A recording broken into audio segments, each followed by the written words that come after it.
Scott. This is the new disc. You were carrying 160. Mine's still.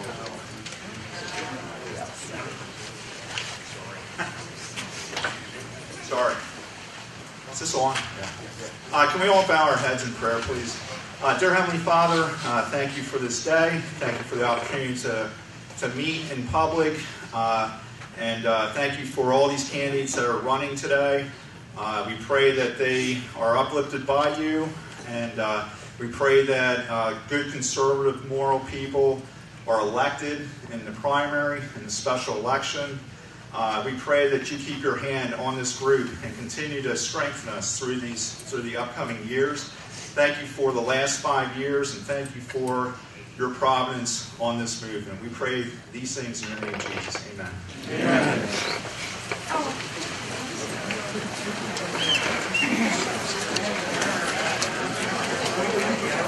Hey, Brett, I'm just going to come up and say a few words.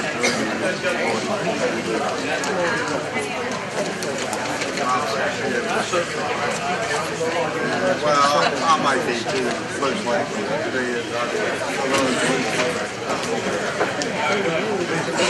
Hi, welcome tonight.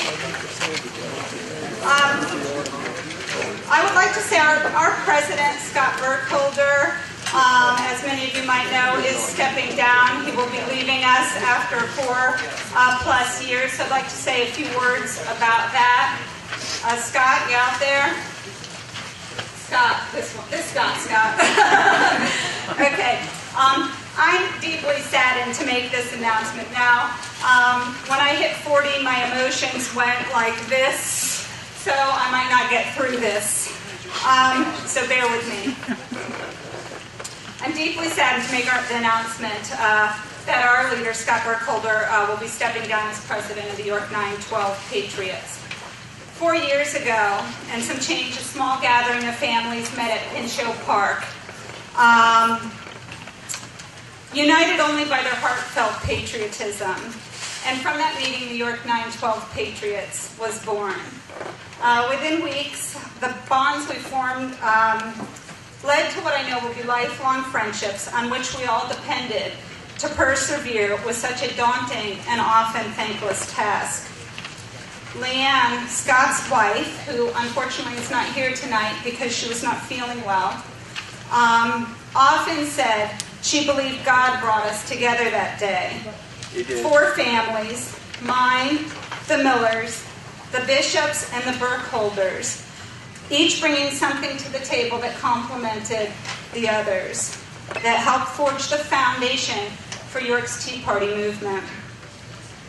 Early on, we decided our mission would be to educate voters and hopefully return the Republican Party, which had abandoned its base, to its core principles of limited government and economic freedom. We believed only a principled and formidable opponent could fend off the advances of the political left. Over the years, we have worked together to fulfill our mission in spite of constant criticism and attacks by our establishment Republicans. At times, the effort was truly akin to the now cliche that describes the conservative grassroots effort, herding cats. At times, the problems seemed too many to tackle, but our friendship sustained us. While I was always the pessimist and the skeptic, Scott was always the optimist who provided that necessary balance. And Leanne and Zandra, always my anchor.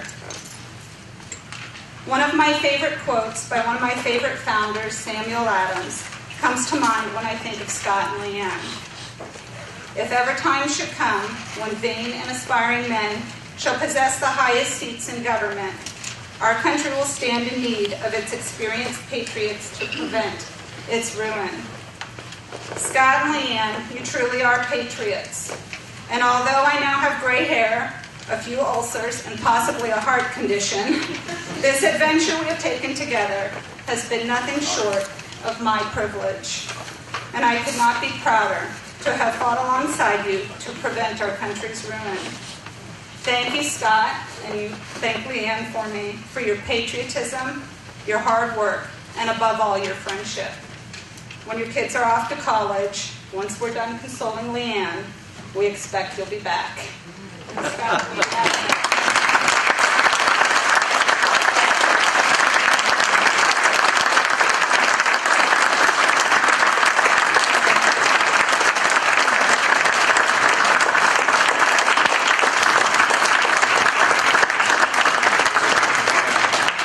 feel like I should set this on a casket up there. Thank you. I had no idea that she was going to do this, and I wish she wouldn't have done that. But I just want to say thank you to everybody. It's been a great ride. And actually, I'm not going away. I'm just falling back into the background a little bit. So you'll see me around. I want to thank Beth. I want to thank Ed. I want to thank Steph. I want to thank my wife and my kids who put up with me being not in the house when I probably should have been in the house. But I think it's very important. I mean, this is still going. I mean, this thing. I mean, look at all the people here. It's amazing. We're not going away. We're making headway because we're getting so much flack from the establishment. I think the best thing that could have happened to this movement was the 28th district special election. They thought they were going to pull the wool over on our eyes and push another candidate through that they wanted through, and it actually just woke up a sleeping beast more. So if you kick a sleeping dog, he's going to get up and bite you, and that's what we've been doing. So I appreciate it. Thank you, and please continue to support the 912 group. I know I will, and I know I'll be helping out in the future. Thank you very much.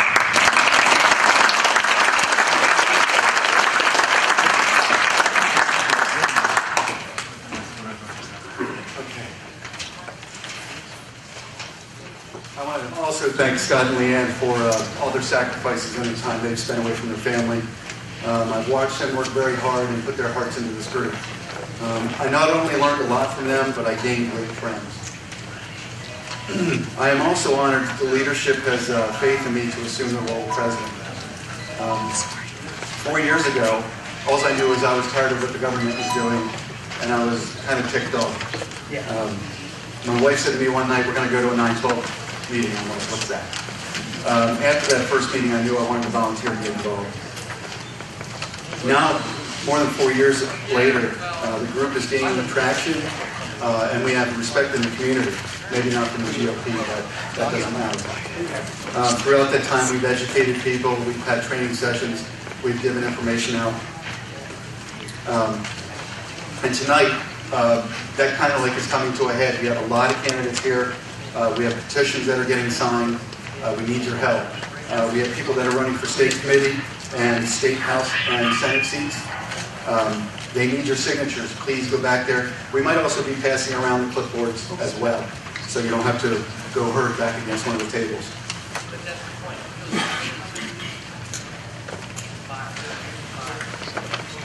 One of the things I'm trying to figure out how to get through is a discussion about everything I see in the papers. Over the last year, I've seen quite a few different articles. A lot of them are geared towards some politics in York County, and mostly they're against conservative candidates running against the establishment. One of those fights I was involved with was just trying to support Flannelly. The paper continually bashed Scott Wagner for backing him. They continually, every time they had an article, it was specifically on that. It was like week after week after week. Now, more recently, we get to see Tom Wolfe in the paper over and over and over again. He's a great guy. He's a wonderful person. He's an entrepreneur. Even Bob Wilson says he's a nice guy. I can understand why people are changing from Republican to Democrat. It just doesn't make sense. And then we get Tea Party stuff fighting against us. So if you even consider changing to a Democrat or want to help Tom Wolfe out in the future, let me tell you what I know about him. My wife worked for the lumberyard and Wolfe Distribution a few years back. She was a valued employee. Her first position, she saved the company over $30,000 a month in cell phone bills alone. Her second position, she moved into returns. She helped processes and she streamlined it so that everything went so much better. She got into a third position and it started to change. Our daughter has Down syndrome, which required my wife to take time off for therapies, meetings, doctors, specialists. Throughout that time, she had to spend, she used FMLA, Family Medical Leave Act. As she moved into the new position, they changed the policy. And the policy was that she has to use her PTO first. So all of her accrued vacation time would go away. We never had time to go on vacation. She eventually used it all up. And knowing that she would get written up if she called in sick, she went to Tom Wolf and asked him what he could do for her. He said, don't worry about it. Nothing will happen. Just go to HR, they'll take care of it. Well, she did get written up. She went to HR. Nothing happened. For 6 months, she was harassed. We finally got a lawyer. We paid $2,000. They sent a letter. Wolf Distribution responded. There was an indication of a severance. So we talked with our lawyer. They responded. About a month later, the whole department, 6 people, was terminated. A few months later, some of the people returned back. My lawyer was not. So, if you consider Tom Wolf, consider that. In my opinion, he was either a liar to my wife or incompetent. And either way, he's not a governor for me. We also have the paper supporting Tom Wolf to the fact that they basically applaud Von Ton executive manager Tim Grumbacher for donating $1 million. The second article, they barely even mentioned it. Although Scott Wagner, a mere $150,000, they were all over it. Okay, now on the better topics. Just had to put that out there. We have a few things that we're doing here. One of them is a rescue mission. We're always collecting supplies. I don't remember specifically what they were, but we have a container in the back and on our website. We have a whole list of those. York Adams, March 20th, from 7 to 9, across Keys on Route 30. John Anthony from the Sustainable Freedom Lab. He'll be talking about Agenda 21. Also, we'll be passing around the collection jar. We work off of donations. We need your help. Every time we do one of these meetings, it takes quite a bit of resources. Okay, finally, let's get on to the agenda. We have a lot to cover. Is Marc Scaringi here? Marc Scaringi, he's a former legislative correspondent for U.S. Senator Rick Santorum and 2012 U.S. Senate candidate. He'll be discussing Senator Mike Fulmer's bill, SB 999, the Liberty Preservation Act.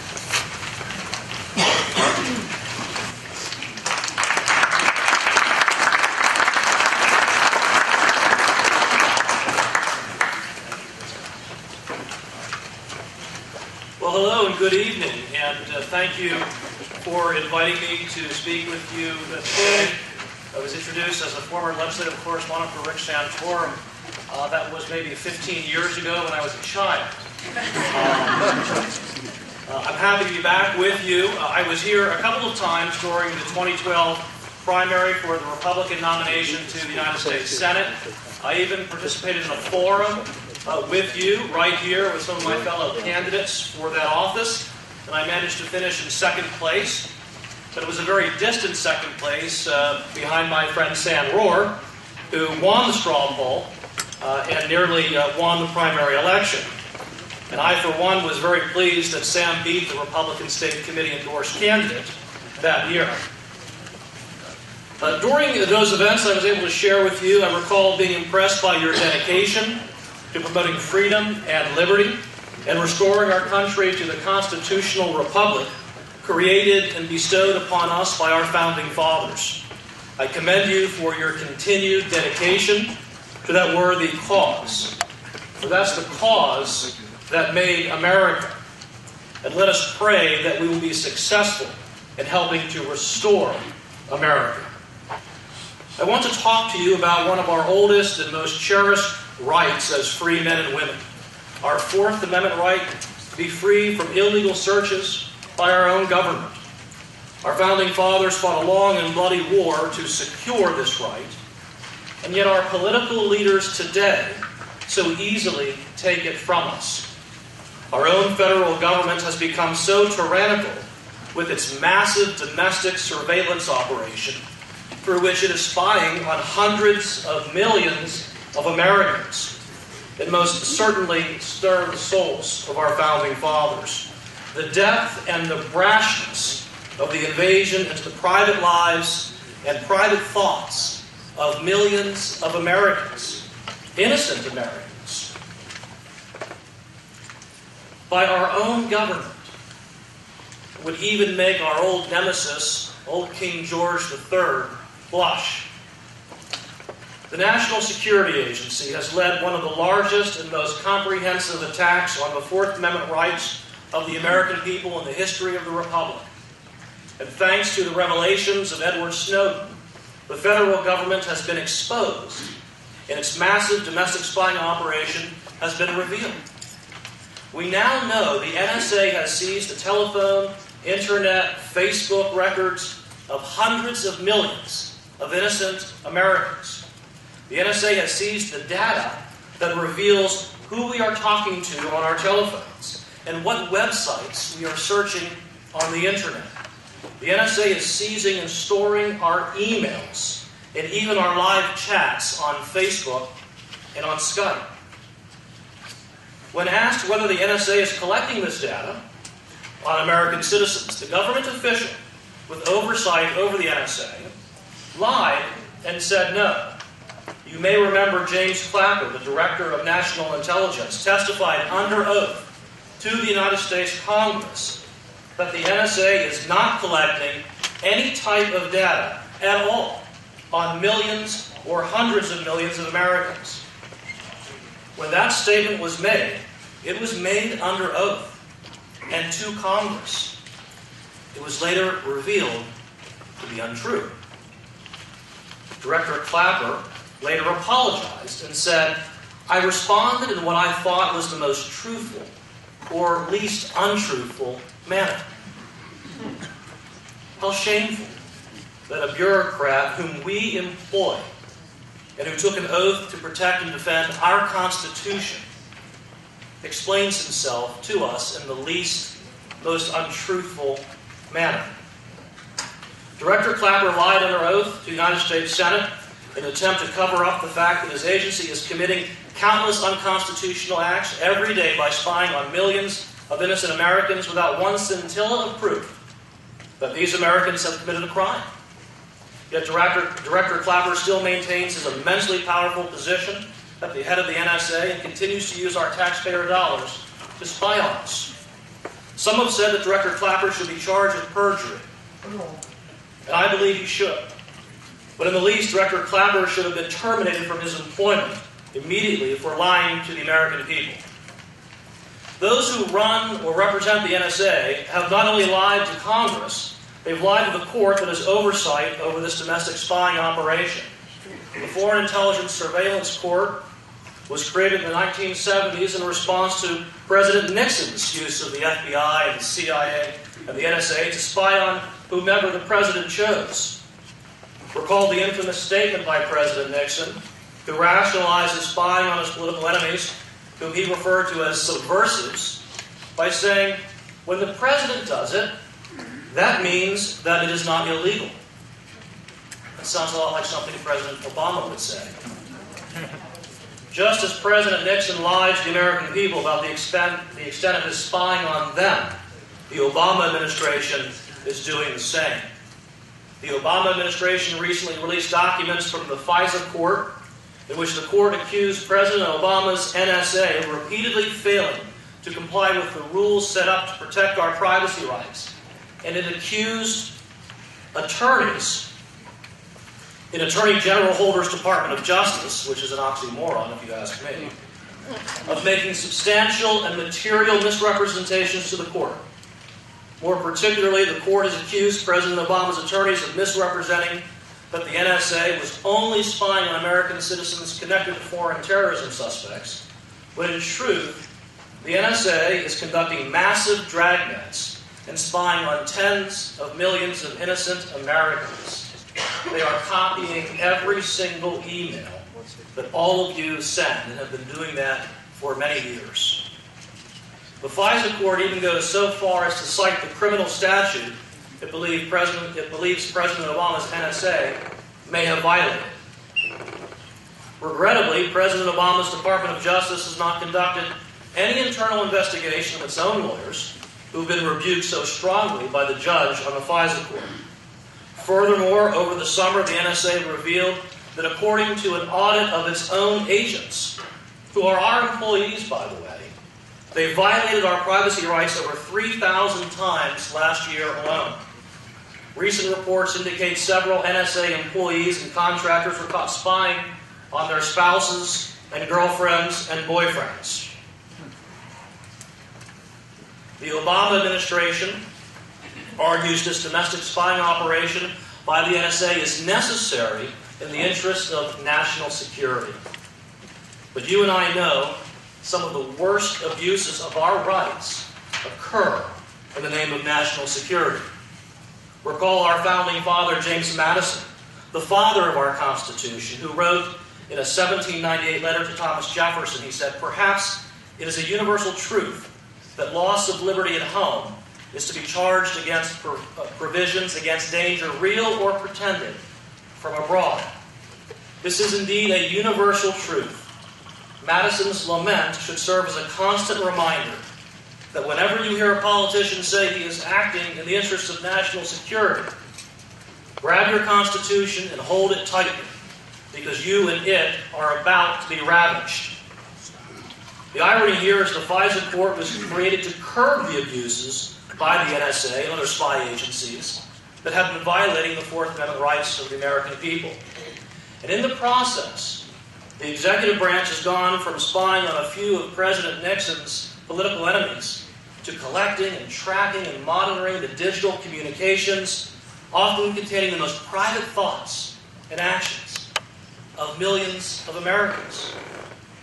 The FISA court, whose very existence itself is unconstitutional, has approved these infamous general search warrants that are not only unconstitutional, but when they were used a couple of hundred years ago by King George III's redcoats, they so outraged American colonists that many believe they lit the spark that started the war for independence. A young John Adams was in court the day James Otis defended a group of Boston merchants from being subjected to searches of their homes and businesses by King George's agents without any suspicion or cause that they had done anything wrong. James Otis argued in court that those writs of assistance, those general search warrants that the NSA is using today to spy on you, they were, quote, the worst instance of arbitrary power, the most destructive of English liberty that was ever found in an English law book. That these writs would, quote, totally annihilate the freedom of one's house. Well, James Otis lost that case. It's tough to beat the king in the king's court.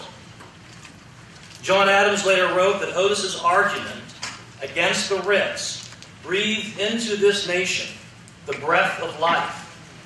And then and there, the child independence was born. In 15 years, namely in 1776, he grew to manhood and declared himself free. My friends, we have come full circle, haven't we? It is time to put an end to the secret court, the star chamber that permits such gross violations of our constitutional rights. It's time for Congress to abolish the FISA court it created and require the NSA and any other government agency that desires to search or seize the person, property, or effects of any American to go into a federal court and prove to a federal judge in the open and on the record that probable cause exists to believe that that person has committed a crime. Freedom won a great victory with the recent ruling by United States District Court Judge of the District of Columbia, Judge Richard Leon. The very important case, Claimant v. Obama, where a federal court judge declared the NSA technology is almost Orwellian. And the judge quoted the father of our Constitution, James Madison, would be aghast if he knew that our own government was spying on each and every one of us. When we can thank Edward Snowden for this outstanding court ruling. Just recently, United States Senator Rand Paul filed the biggest class action lawsuit in the history of the United States, one covering a couple 100 million Americans, against President Obama and the NSA with the goal of shutting down this illegal and unconstitutional domestic spying operation. I've joined Senator Paul's lawsuit and recommend you do the same. Senator Paul has shown outstanding leadership on this issue, and we should do what we can to assist this historic effort to vindicate the Fourth Amendment rights of every American. I also want to talk with you about another significant and unprecedented violation of our constitutional rights. I want to talk with you about the National Defense Authorization Act of 2012, otherwise known as the NDAA. You may have heard of this. It's an annual bill that sets forth the budget and expenditures of the Department of Defense. It is a routine and fairly uncontroversial annual bill.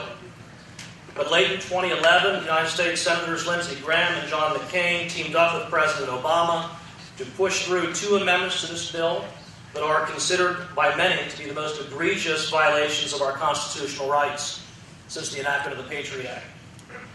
The enactment into law by the United States Congress of Sections 1021 and 1022 of the NDAA is inimical to the liberty, security, and well-being of the American people.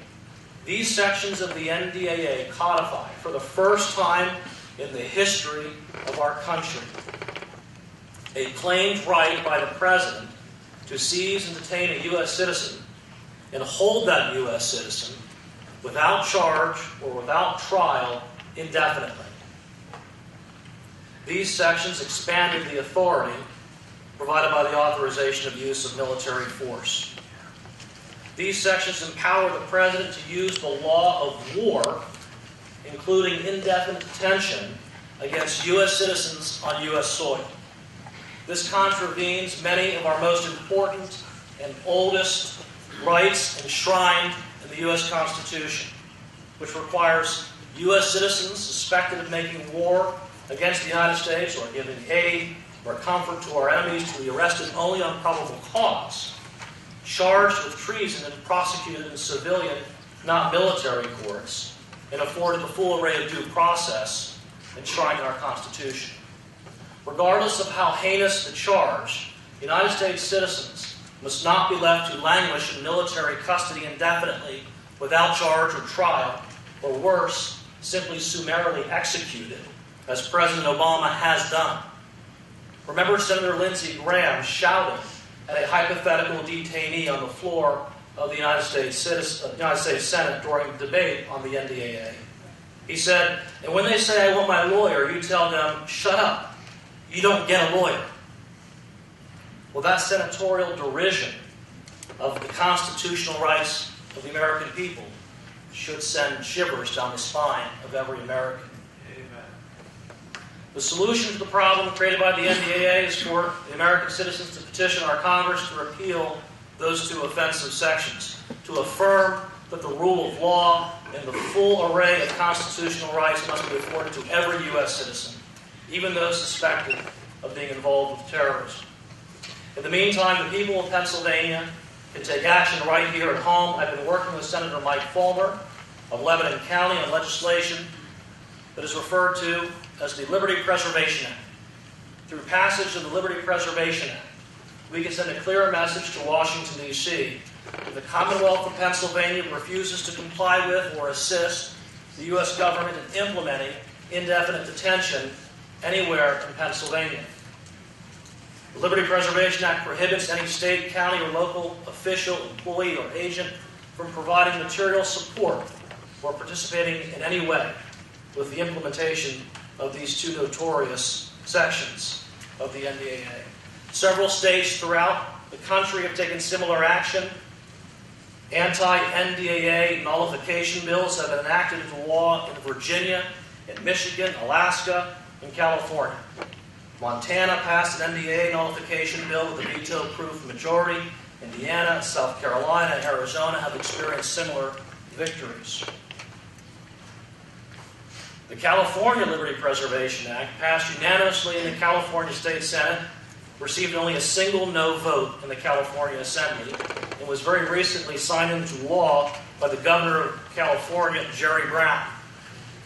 If one of the most liberal states in the nation can enact a law nullifying these infamous and patently unconstitutional sections of the NDAA, then we can certainly do so here in Pennsylvania. I ask you to contact your state representatives, your state senators, and ask them to join Senator Mike Fulmer, a true champion of liberty, and pass the Liberty Preservation Act. With the passage of these infamous and tyrannical laws, such as the indefinite detention provisions of the NDAA, and now this massive NASA government spying operation on every American, I believe we have reached a turning point in our nation's history. And now is the time for defenders of liberty to stand up and fight back. Each and every one of us should look down deep and gather ourselves, gather our strength, and steel ourselves with the courage of our convictions and the knowledge that we fight for what is right. After all, we are fighting to restore what our own founding fathers fought for. And I recently ran for the United States Senate because I believed then, like I believe now, that President Obama and his allies in the Congress, including, unfortunately, many Republicans, they've launched an assault on our liberties and our freedoms, and indeed, the very American way of life.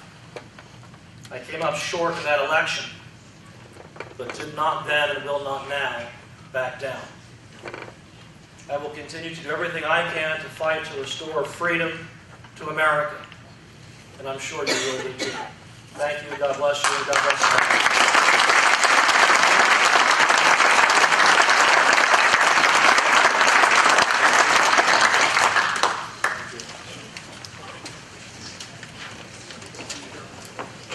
Okay, one thing that I forgot to do, Larry Wolf is a member, and I think he's in the hospital right now. We're going to pass this around and get some signatures for him.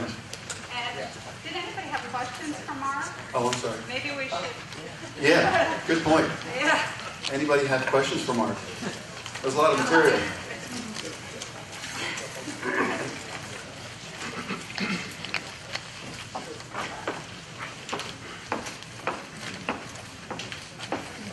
I don't want to take time away from all these worthy candidates. I just wanted to make the point that the fight, I believe that there's a threat from radical Islam, totalitarian, expansionist, supremacists, and committed to destroying our way of life. However, there are reasonable and effective alternatives that have nothing to do with what the NSA is doing. I follow this, and no commentator has said, oh, you know, the NSA is doing a really great job in fighting jihad. It is, as far as I know, almost entirely irrelevant to the threat that I perceive and to others who share my view. So, and there's reasonable and very effective ways the FBI, the CIA know what to do without any of this. There's investigative journalists who are spotting the enemy, not using any kind of government power. So it's more than puzzling, shall we say, to be understated, that our own government is looking at your emails and not looking at the emails of the people that they should be looking at. Right, excellent point. I'll make two observations. One, all of the NSA is building a $2 billion building in Utah to help store all of your emails and all of your Google searches. It's sad. But all the time the NSA is spending with all of their agents at taxpayer expense reading my emails, it's a waste of time. Reading your emails, it's a waste of time. It's a waste of our taxpayer money. It's time they're not spending going after the terrorists. The second point is Judge Leon, the federal district court judge who granted that preliminary injunction to stop the NSA domestic spying operation. He gave the NSA attorneys several chances to identify just one instance in which this spying operation was useful in stopping an imminent terrorist attack. And the attorneys were able to come up with 0 examples of the usefulness of this massive operation. And Benjamin Franklin talked about sacrificing liberty for security. Well, we're sacrificing liberty, and we're not even getting the security. That's the irony. Yes, sir, young man. What is your view on Bitcoin? I don't have a view on Bitcoin.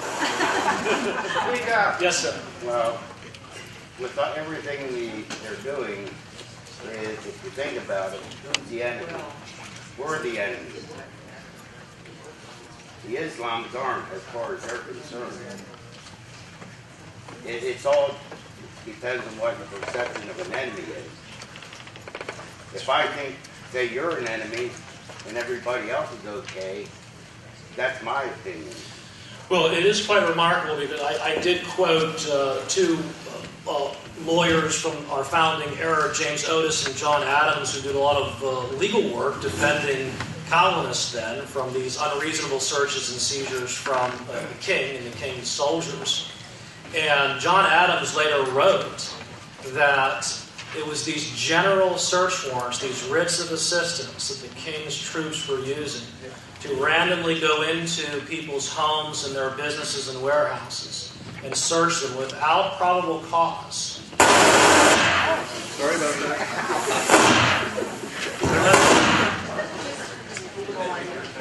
The NSA is listening.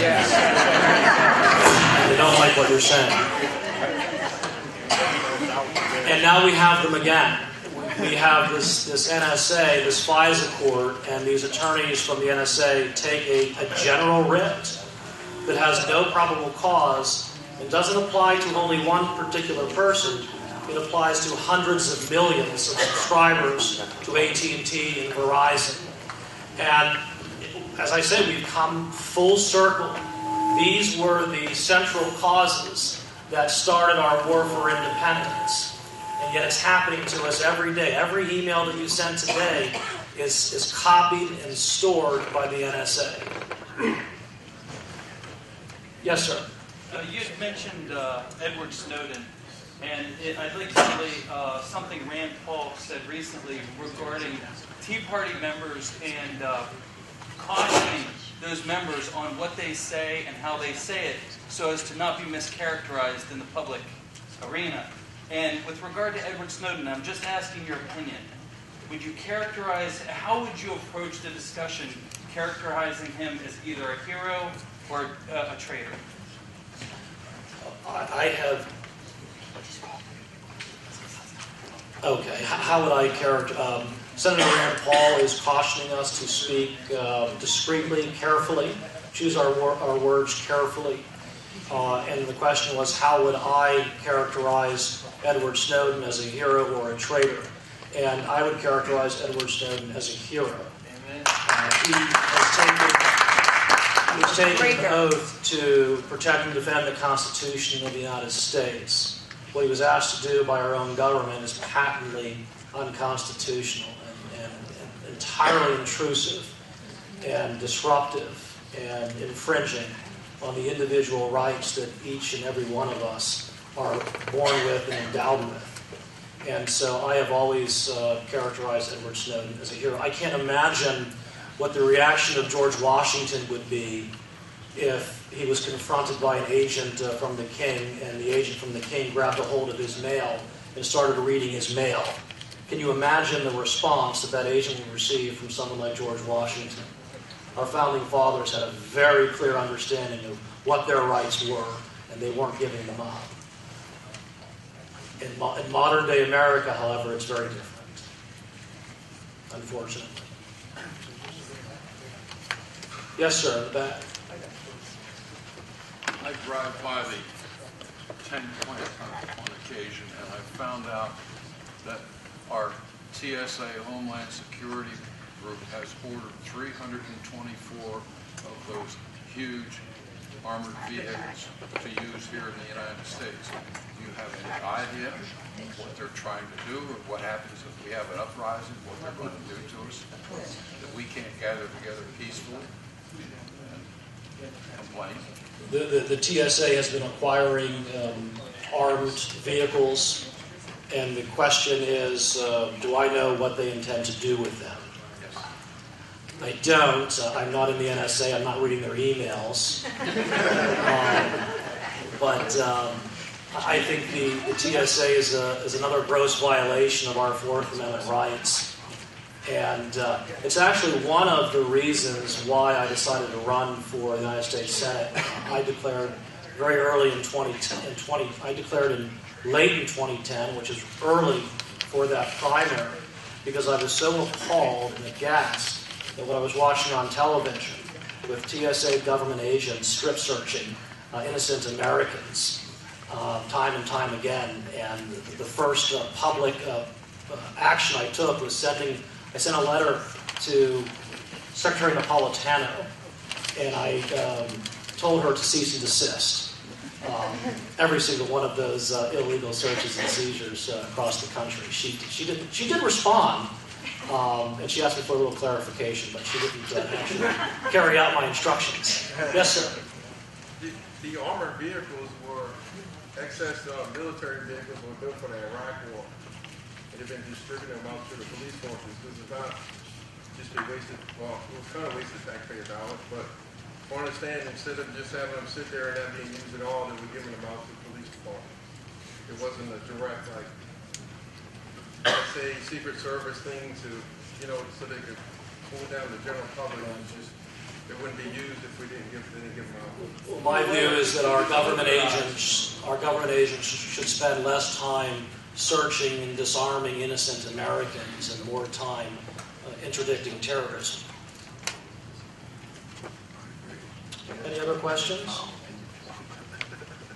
Well, thank you all very much. Keep up the fight.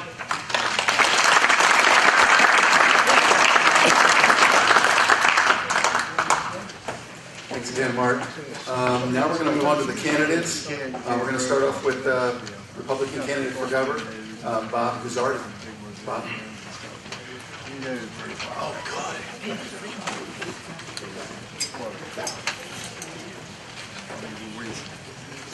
Hi, my name is Bob Guzzardi. I'm here tonight to ask you to sign a petition to put me on the ballot to challenge Tom Corbett on May 20th. Republicans deserve a choice.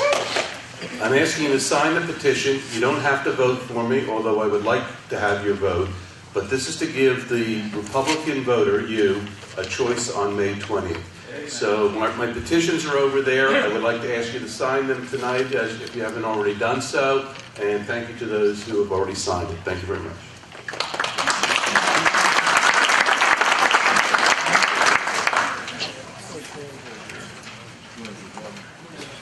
Now for the 28th Senate seat, Scott Wagner.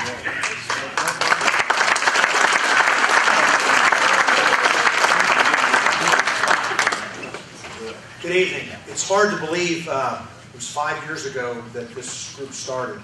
And I remember I was in my office in Manchester probably around 5 o'clock, and I just got the evening paper, and there was an article about that the 912 group was going to meet down at the Hop, if you remember, down Route 30. So I went down to the Hop and to the meeting because I was curious, and there were probably 250 people in a room that was rated for probably 150 people.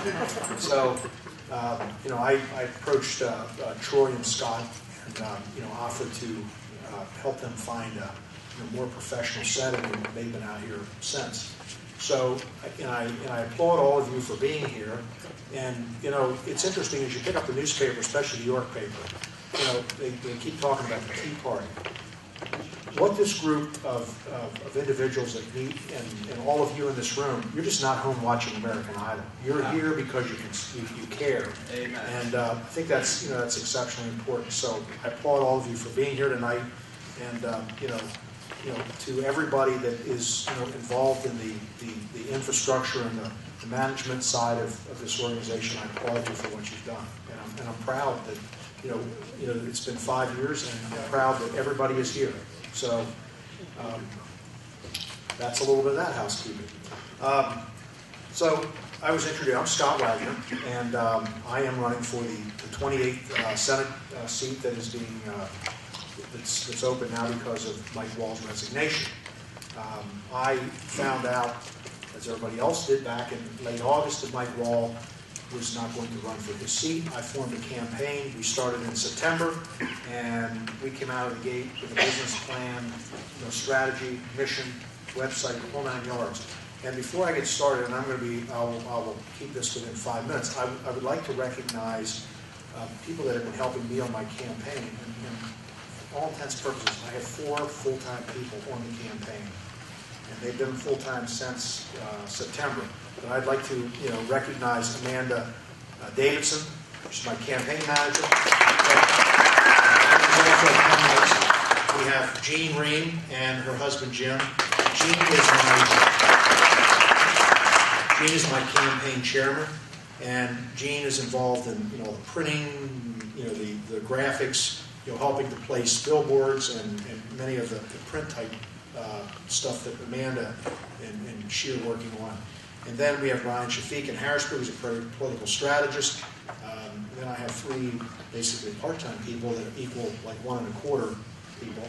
And then we have an elections compliance attorney in Washington, which is really not part of the 4. So we have a team, and we are out to win this race, and we're not monkeying around. So with that, I'm going to ask everybody in the room, because I've been doing this lately as I do presentations, if you're happy with Harrisburg, would you raise your hand? Now, Scott, would you count the number of hands for me? So, this is how it starts. But so anyway, over the last few weeks, I've been doing meet and greets throughout the county, and every time I begin my presentation, I ask that same question: are you happy with how Harrisburg is functioning? And if you are, raise your hand. Not a surprise. We have now been at 4 events. I've met over 350 people. There has not been a single hand that has gone up. So that tells me a lot, okay? And that response is exactly why I'm running, for the state Senate seat. I'm fed up. I've known Tom Corbett for 20 years. He's a Republican. I supported him. We have a Republican House and Senate. Nothing has been done. So, thus, our dissatisfaction with Harrisburg, and it's time for change. Some of you know my background, and actually, my accountant at age 18 is sitting right here in the front, Bill Carter. So, but some of you know my background. I grew up on a farm 2 miles from Jacobus, and at an early age, I learned the value of hard work. And probably at age 7 or 8, I started shoveling horse manure. I was paid $5 a week. I didn't realize it was my first career in the waste business. But that's where I grew up, and I'm proud of that. Sometime at that age, and when I was doing it, I wasn't happy about it. But now, as I'm older, I appreciate it. I started my first business when I was 16. My family had a Willys Jeep. I loaded a lawnmower up, 15 seconds. Oh, you scared me. Really? So I had a Willys Jeep, and I started a lawn mowing business. My first customer was Gladfelder Insurance. I graduated from Downtown High School in 1973. The Vietnam War ended in 1972, and I did not serve in the military. I have the highest respect for men and women who have fought and continue to fight to protect the freedoms we enjoy. And I'm deeply bothered to see many of the men and women coming back from the war in Iraq in caskets with serious injuries that will affect them for the rest of their life. It's my duty to serve in the state Senate. I believe it's my duty to serve in the state Senate to protect and honor all the service people that have fought military battles to protect the freedoms. I'm going to be very quick. So I started my first waste career at 85, and I've been very fortunate with lots of opportunities. I'm a firm believer that business people must support the communities that give them opportunities. And so that's why I'm running. My opinion is that state government's out of control, and it's benefiting the career politicians, regular citizens, like everybody in this room are getting the short end of the stick. And I have a simple platform. It's on my palm card: bring fiscal responsibility to state government, restore prosperity, control property taxes. In fact, I'm moving on that I believe that school taxes should be eliminated. We should find another source. In York County last year, York was #1 in 5 counties in the number of sheriff sales, 975 sheriff sales. So if you can't afford a lot of people currently don't have mortgages on their properties, they're retired. If you don't have a mortgage and you have taxes and expenses and you can't afford your property, how are your children or grandchildren going to afford a property? Reform Harrisburg's political system, legislative pensions, obviously are the biggest thing, protect and defend our constitutional freedoms. I have 2 pledges tonight that I'm going to make to you, and I've made this throughout my campaign, and I'm not going to change my position. I pledge to you that my service in the Senate will be 2 4-year terms, total of 8 years. I'm going to be 67 years old. I'm going back to being a garbage man. Okay? I will also pledge to you that when I go to Harrisburg, I'm eligible for the pension. I pledge to you that I will not accept the pension. There are 9 House members that are supported candidates or that are in the legislature, and 2 senators that are not taking the pension. And I intend to join those people. I'm running for the state senate because I'm watching Harrisburg continue to do nothing as it affects our communities. The employees at my various companies, families, their families, my family, my friends, their families, and every single one of you in the room. The write-in campaign, I'm wrapping up, the write-in campaign is a very, very big deal, and any help you can give us, I would greatly appreciate. We are going to win this. Anybody that knows me, when I start out, we have a mission. You don't go to the Olympics. The Olympics just finished. Every single person that trained for the Olympics did not train to go to win the silver or the bronze. They trained to win the gold.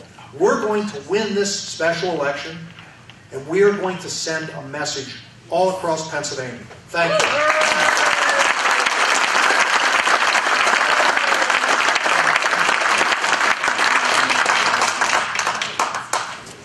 All right, one more thing. If anybody has petitions that need signed, we have a notary out in the front.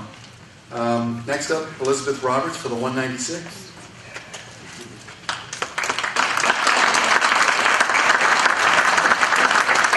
To spare you the pain of having to listen to me speak twice in one night, I prepared for you a short video for your viewing pleasure. You're locked out. Okay. I might consume my 5 minutes here.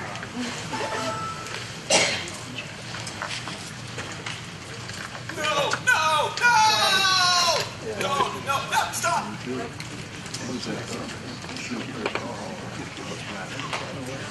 We have a problem. We need to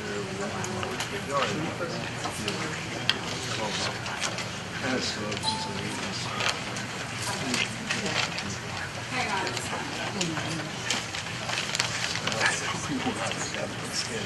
There's always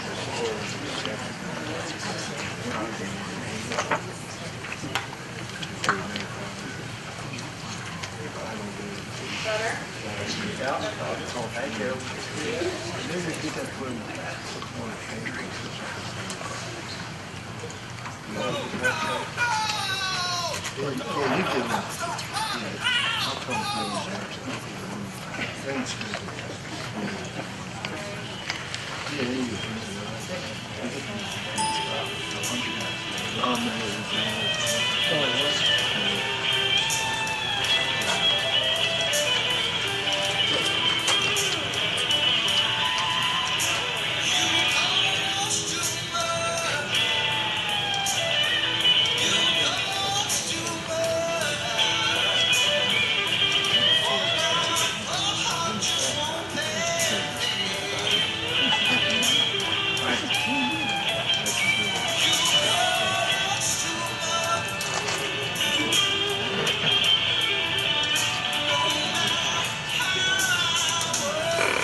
Thank you.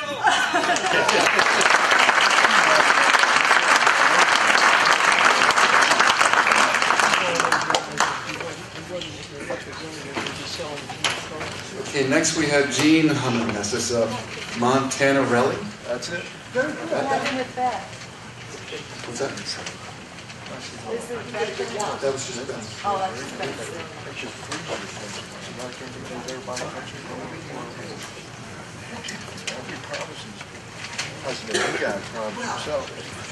I thank Elizabeth. She did all those facts and figures for me, so I don't have to come up with these numbers for you.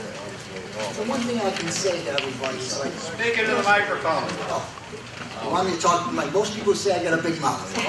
So, the one thing I will say to you is that we do have a cancer in the state, and it's our legislature. You know, for the last 4 years, we've had control of all 3 houses, and what have we done with them? Nothing. You know, we're promising people that we're going to make reforms.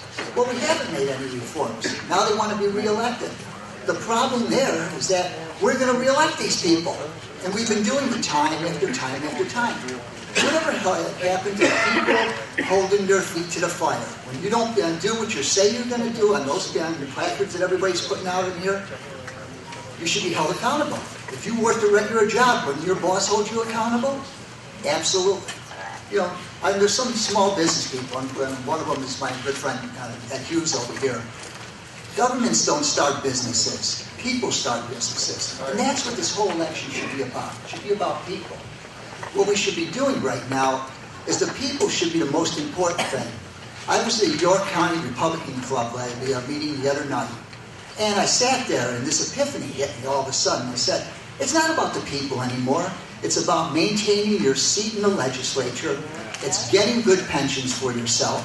It's doing things to stop guys like Scott Wagner from running.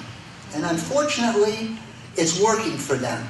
Because as I go around and get my petition signed, I see people out there that are so confused about these elections that they really don't even want to vote. We're spending $200,000. I saw Nikki down at the elections office, and she said it's going to cost us over $200,000. You know what they said at that meeting? Well, that's only 6 cents for each person in the state of Pennsylvania. You know what? At 6 cents you shouldn't be paying, because there's 13 legislative days that are coming up for this election to be held. We're paying $200,000 plus for those 13 days. Now, I'm not running for the Senate, but I was the guy that wrote the article condemning this election in the New York Daily Record. I was the first one and the only one to write the article on that. It should not be happening. It didn't happen when Eugene DePasquale moved up last year and left his seat vacant. All they did was wait for the next primary, and he was a Democrat. But you know what? He didn't cost us $200,000. Now, I'm going to get on to some of the other things that how much time do I have left? About a minute or so? 2.5 minutes. 2.5 minutes. Yep. Just raise your hand when I get close. One of the things I want to talk about is everybody plays the education card. That's the race card for a politician. Because as soon as you start saying something that gets them off base, they'll go to the education thing. Watch politicians talk. It's always about education. The reason they play that is because they know parents want to take care of their children. Well, if you look around this room, there's a lot of parents in here that have had children that went to school 20, 30 years ago, and you're still paying for those students to go to school. You know, it's unfair. Property taxes do have to be eliminated. There is a way to do it. Seth Grove's bill won't do it. All it is the state passing it down to the local jurisdictions and putting the things, we got you on the school districts. Well, you know what? That's totally unfair to everybody in this room, to pass it down to the school districts, because all you're doing is taking the tax that the state is charging you, moving it down to your local municipality, and giving it to an autonomous group, which is your school board. And unless you start going to school board meetings, you won't understand this, but they don't care what you have to say. Okay, so we're going to leave the education part of it, because we got like maybe a minute and a half to talk here. So we want to go to other things. Pension reform. It has to be done now. Property tax reform. It has to be done now. 2017, we're upside down. You know what? You're not going to be, we'll be like the federal government. We'll never dig ourselves out of this hole. It can be done, but it has to be passed on to people who can afford to pay for it. Not senior citizens on Social Security who are just making ends meet or eating tuna fish 2 or 3 nights a week. When I was a township supervisor, people would call me and say, what can I do about property tax reform? Absolutely nothing, because I'm on the lowest level. I can help you with your property taxes to a very minimal degree, and that's probably nothing. But the problem is that there is a way of doing it, and it should go over to a retail sales tax, because that's not gambling. Gambling's not infinite. Gambling has a limited amount, and with all the casinos that they're building around us, how much money are you really going to make? Just think of the saturation level that we're now getting to. You want to do Keno? 15 seconds. This is going to be good. Then you want to do Keno? It's good for 2 to 3 years of income. What are you going to do after that? If you do sales tax, it will extend it. There's many more things to talk about, but you know, you people have been very nice. You're listening to a lot of people talk. Please stop back and see me in the back of the room. I'm running in the 169th, and it's mostly along the bottom of the state, and we don't have any leadership until 2015. Thank you very much for your time.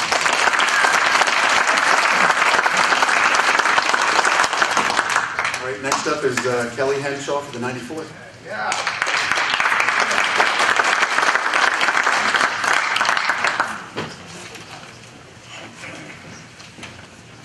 Good evening. I'm Kelly Henshaw. I'm running in the 94th. Hi, Bill Carter. I'm a Christian, so I'm going to quote Scripture. 1 Corinthians 14:8. For if the trumpet given on certain call, who shall prepare himself for the battle?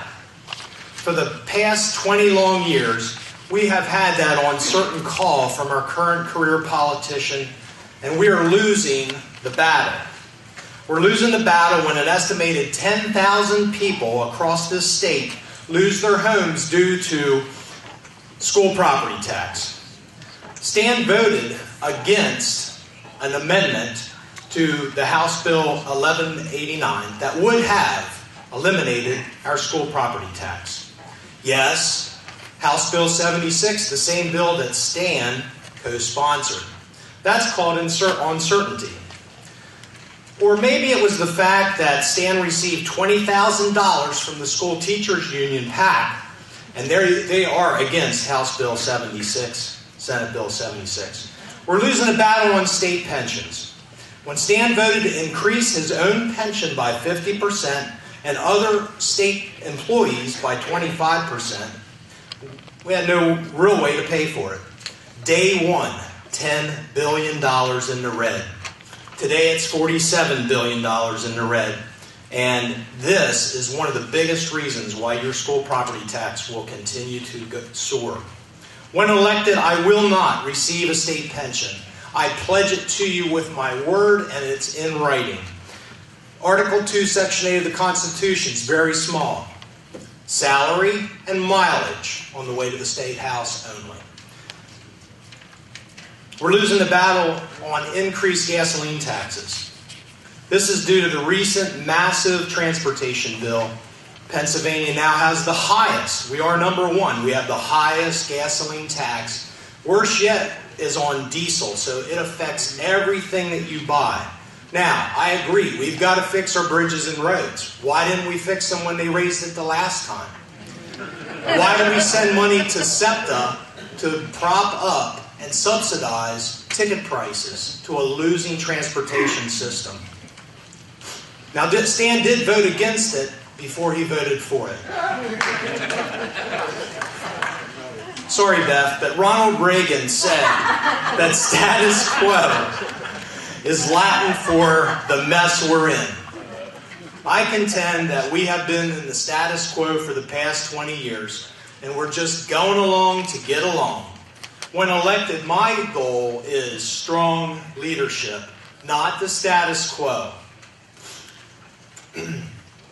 What does strong leadership look like?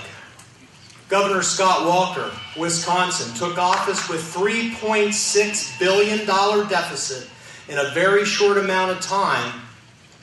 He cut corporate taxes. He worked with collective bargaining. He reformed and invigorated their economy. They have a $911 million surplus today. Are they going to spend it? No. Walker wants to give it back to the taxpayers. It's time that we stride forward and not stand pat. I'm Kelly Henshaw. I ask for your support. Next Thursday, I'm having a town hall along with Ernie Merisotis in the 93rd in Redline. We have cards. And David Baldinger is going to be there to answer questions, give us some idea on where we're at with the House Bill, Senate Bill 76. I invite you all down, and thank you so much.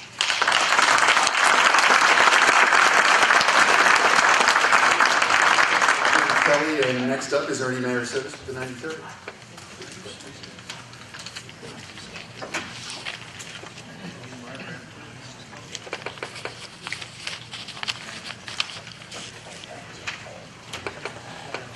Good evening. I'm Ernie Merisotis. I am a conservative, Ronald Reagan type of Republican running for the new 93rd District in the State House. A little bit about myself. I'm a graduate of the Christian School of York.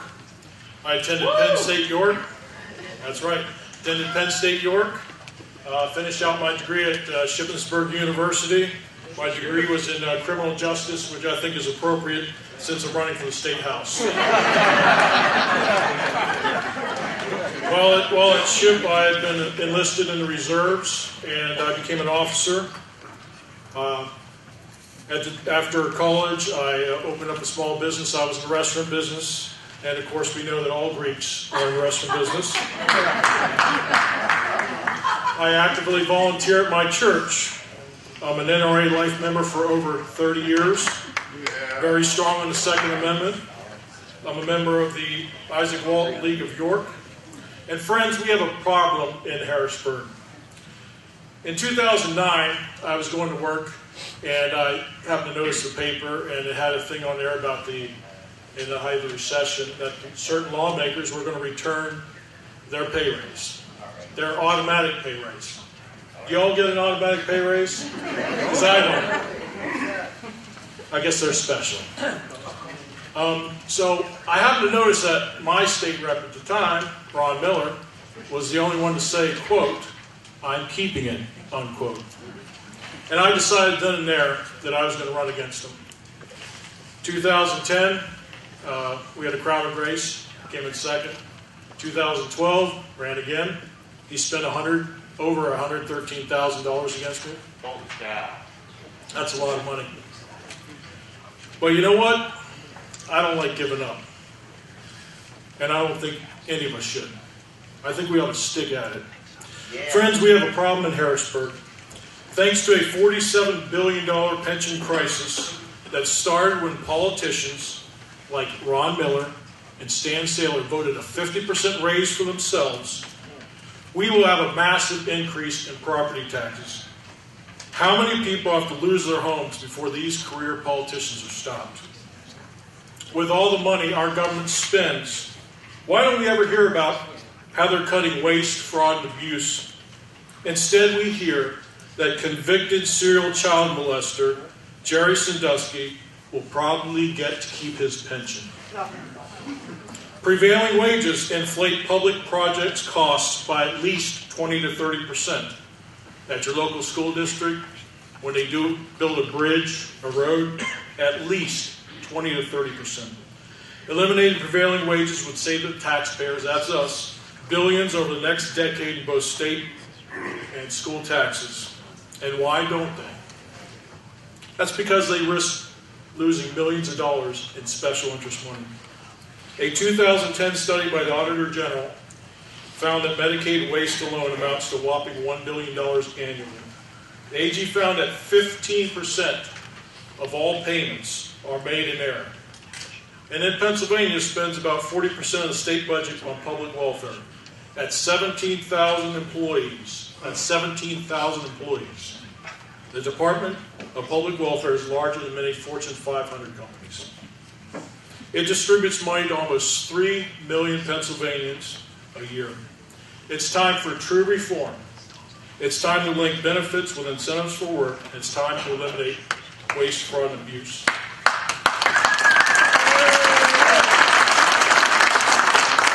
Jamie Frankfurt won $330,000 in the Pennsylvania lottery in 2012, yet continued to collect child care subsidies and Medicaid benefits. Under Act 1, we're denied voter referendum. When Harrisburg lawmakers passed Act 1, they put in 10 exemptions, which they recently reduced in 2010 to 3. The 3 most used exemptions, and the one will affect us all is the pension. The question is to each of us tonight, are we going to let them get away with it?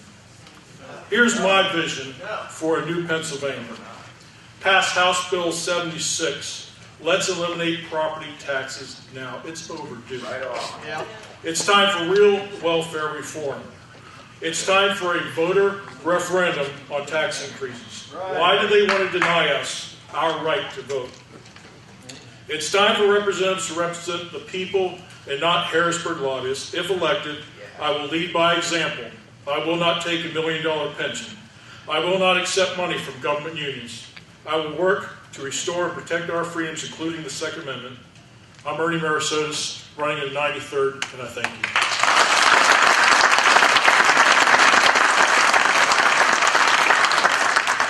Okay, and last up is Chris Nelson with the 87.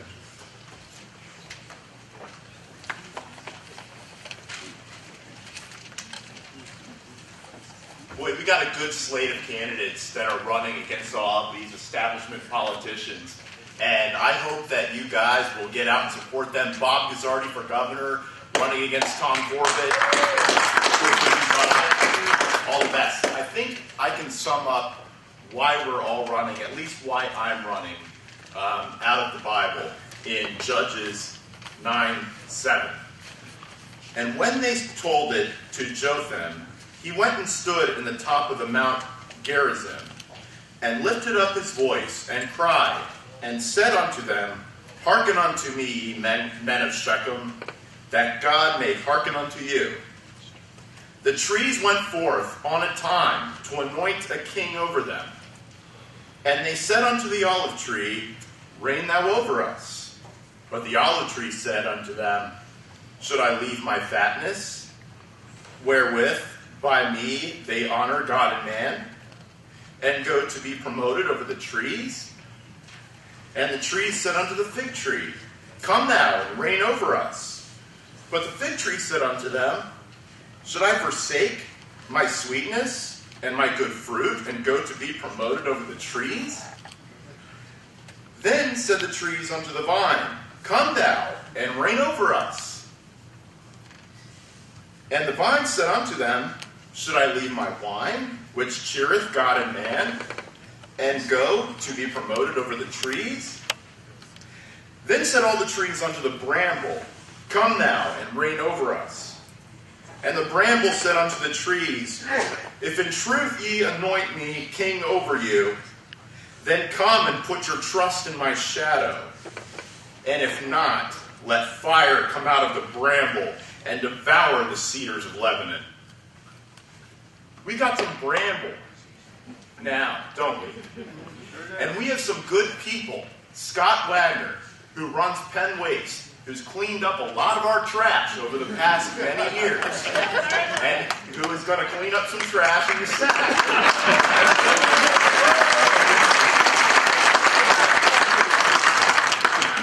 Luckily, God sent us Jesus Christ and the Bible. And it is sad that there are people in school. I'm a graduate of Christian School of York, as the last speaker. And as Ernie Merisotis is. And it's sad that our public schools are being denied the truth. And as God usually does, He sent us a lifeline. And that is through our very Constitution and the Founding Fathers, who in Article 5 of our Constitution said there is a second way to amend the Constitution, and that is by a convention of states, where 2/3 of the states can propose amendments for amending the Constitution, and they would not become part of the Constitution until they were ratified by 3/4 of the several states. This is something that's happening right now. Marc Levin has written a book called The Liberty Amendments Restoring the American Republic. I don't know him, by the way. And that, I don't know about you, but after that last election, I remember the day after the 2012 election, I went right out on my front porch, I picked up my Romney sign, and I smashed it over my knee, and I threw it in the trash. I was very, very upset. Not necessarily over Romney, but I was very upset, as I know many of you were, at the result of that election. And I just wanted to stick my head in the sand and say, forget it. You know, what are we going to do? And then, in July, I was listening to the Marc Levin show. Marc Levin's got a radio show, and he was chief of staff to Edwin Meese, who was Attorney General for the Reagan administration. And Ronald Reagan supported a convention of states. Ronald Reagan agreed that we needed to have constitutional amendments to term limit members of Congress, to term limit the Supreme Court, to protect the vote by requiring photo IDs, to promote free enterprise, to protect private property, to limit the federal bureaucracy by having each and every federal department have to come up for an individual reauthorization every 3 years by Congress, or else they go away.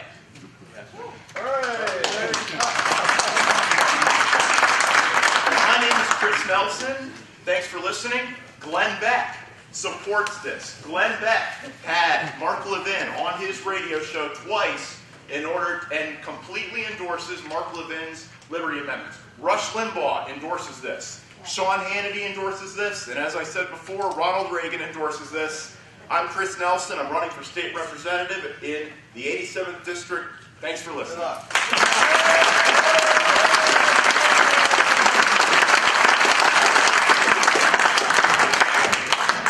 I wish I had a tenth of Chris's energy. I want to wanted to just make an announcement. Our next meeting is on Thursday, March 27th. It's going to be related to issues of this campaign season. We're going to have 3 speakers. Simon Campbell of Pennsylvanians for Union Reform. He's quite a dynamic speaker, so if you can make it out, he'll come and talk about different legislation, right to work, the compulsory unionism, things like this. Chuck Leadike will be here to talk about property tax elimination. And Rich Kuzer, I think his name is, but he's going to come and talk about the Convention of States, about what that is, to provide people with more information. So March 27th here, 7 o'clock.